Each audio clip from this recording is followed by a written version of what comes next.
En ce moment, cette année, j'ai découvert un livre qui a été écrit depuis longtemps, puis un auteur qui écrit depuis longtemps que j'avais jamais lu, c'est Violette Leduc.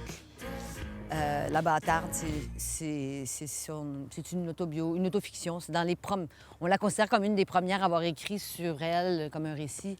C'est hallucinant, cette femme-là. C'est une marginale française qui a vécu dans le temps de Simone de Beauvoir. Mais dans les choses, à travers les années, là, tu sais, les livres, c'est plus nécessairement mes livres préférés, mais les livres qui m'ont vraiment marqué, Hemingway, voyons, l'histoire du poisson avec le pêcheur, Le vieil homme et la mer. Puis, les livres de Dany Laferrière. Me promenant dans une librairie, je tombe sur J'écris comme je vis. Puis moi, les titres, justement, ça me parle beaucoup. J'écris comme je vis. Je dis, ah, c'est pas mal. Ça fait que là, je commence à flipper. Ça, c'est des entretiens. C'est pas une fiction. C'est des questions-réponses. C'est un gros livre où il parle de plein d'affaires. Le journaliste le questionne sur ses goûts en littérature, sur la littérature haïtienne, sur son histoire personnelle, sur beaucoup de choses. Puis c'est probablement le livre le plus complet pour qui voudrait connaître Dany Laferrière en dehors de ses livres. Et là, je suis tombée là-dessus comme la misère sur le pauvre monde. Écoute, je me comprenais plus. J'habitais près d'une librairie qui fermait à minuit le soir. J'ai tout lu ce qu'il a écrit en 2 semaines. Puis, à travers ses romans, il sème des adresses civiques.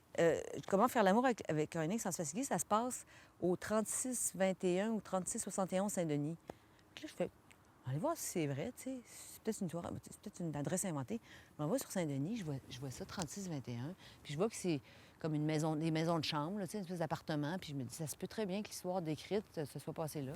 Après ça, dans le deuxième, Hiroshima, il décrit une espèce de party d'intellectuels anglophones où est-ce que Leonard Cohen est, qui se passe au 48-34 Avenue du Parc. Puis je vois là, je dis, mais oui, ça se peut, c'est très plausible. Puis là, il y en a un autre qui se passe au 8 de la rue Lamar, à Petit-Gouave, en Haïti, où il a passé son enfance avec sa grand-mère d'A. Puis là, je dis, merde, il faut que j'y aille. Puis je suis partie toute seule avec mon sac à dos, 2 semaines. Puis je suis allée voir la maison, puis j'ai frappé à la porte. Puis c'est des gens que... moi, j'avais jamais rencontré Dany Laferrière à ce moment-là. Je l'ai rencontré après pour y raconter tout ça.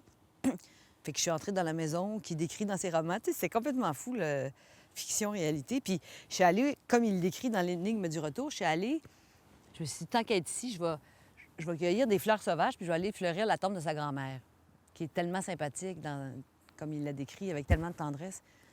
Fait que je suis dans le cimetière de Petit-Gouave, puis je cherche, tu sais, j'étais comme à 4 pattes, je cherche la tombe. Puis là, il y a 3 messieurs haïtiens, toujours bien vêtus, avec le petit panamé, tu sais, qui viennent me voir, puis qui disent, qu'est-ce que vous cherchez? Puis là, je dis que je viens de... Tu sais, là, ils voient que je viens de loin pour faire ça, ils sont bien impressionnés. Puis là, ils se mettent à chercher avec moi.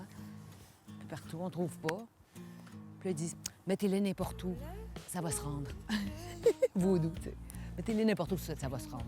Ne vous inquiétez pas. Puis là, j'ai su après que, premièrement, c'était pas Laferrière, c'était du côté de sa mère, fait qu'elle portait Sainte Nelson, son nom de famille, puis qu'elle était à Port-au-Prince, donc c'était pas... Je ne pouvais pas la trouver, mais des années plus tard, quand j'ai rencontré Dany, j'y ai raconté ça, puis qu'il l'a mis dans son livre.